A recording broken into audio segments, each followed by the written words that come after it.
The Polo. What's interesting about it?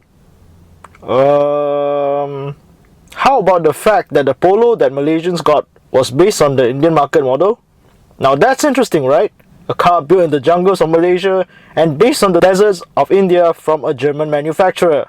Now if that isn't globalization, I don't know what is. VW in Malaysia had an on-off sort of relationship.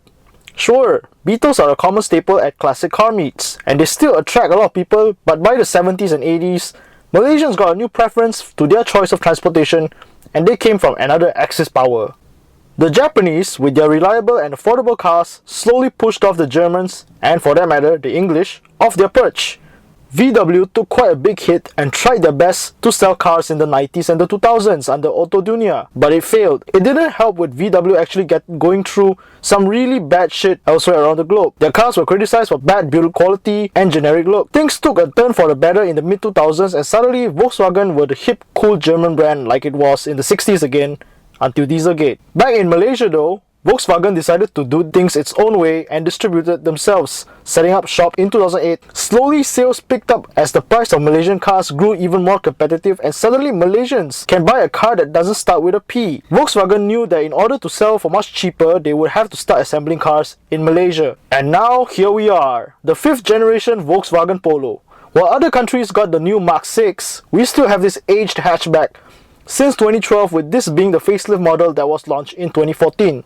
And yes, you can still get it brand new at your nearest Volkswagen showroom, provided they don't shut down.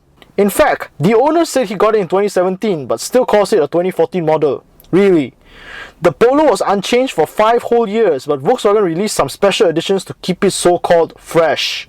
The Polo is the cheapest Volkswagen in Malaysia, costing less than 75,000 ringgit brand new, but some dealers can still give you a discount. The Polo is powered by a 1.6 multi-point injected engine that produces 105 PS or 103 horsepower and 153 Newton meters of torque. Not quite a powerful sounding engine.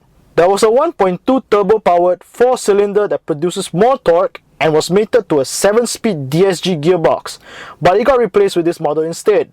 You could get that engine in a brand new Vento, and having driven it, that was a fast and pretty smooth car. This Polo though, it drives like a normal car. Then again, it isn't built for speed.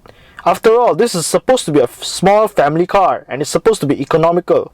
I've heard people claim to have driven up to 200 kilometers per hour in this. Of course, that didn't stop them from straight piping this car. But then again, economical car. Why would you want to straight pipe an eco car? Handling for the Polo is, how do you say this?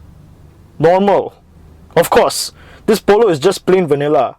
It's just a simple car meant to be driven from A to B, just like the Almera, except it's got a Teutonic look. In corners, it isn't exciting. The owner sometimes does donuts in the Polo in some empty parking lot at night, so maybe it can be a fun little rocket if you know how to pull the strings. So like I said, it has a sort of Teutonic charm you get from most Volkswagens, even though it's a bit old. Now compare that to some of its rivals like the Peugeot 208, the Mazda 2 and the Honda Jazz, and why not? Because they're in the same category, the Pro Duo Myvi. The Polo is pretty much solid, but compared to the rest, I would not get the Polo, because there are better options out there that you can get for much cheaper. Honestly, what else can I say about the Polo? According to the owner, well, this car is easy to maintain. You will rarely have to do service with it. The only time he ever sent it to the workshop, aside from servicing, was when he hit a huge speed bump at 90 kilometers per hour. So that's the owner's fault anyway. But then, yeah, the alignment costs 90 bucks. So maintenance wise, the Polo is as cheap as it's just like a regular car maintenance anyway. Again, this is pretty much an okay car. There's nothing much to talk about it. But yeah, owner's parents own a couple of other Continental cars and is a fan of Continental brands. So it's between this and a Peugeot. He chose the Polo instead, which, in my opinion, is a sensible choice. The Peugeot is not really something for everyone, even though it looks better. But yeah, again, it's just like the Almera. It's pretty much vanilla, pretty much plain, but at least it's much more fun to drive. It's better to drive. It looks as generic as the Almera. But yeah, there's pretty much nothing much to talk about this Polo.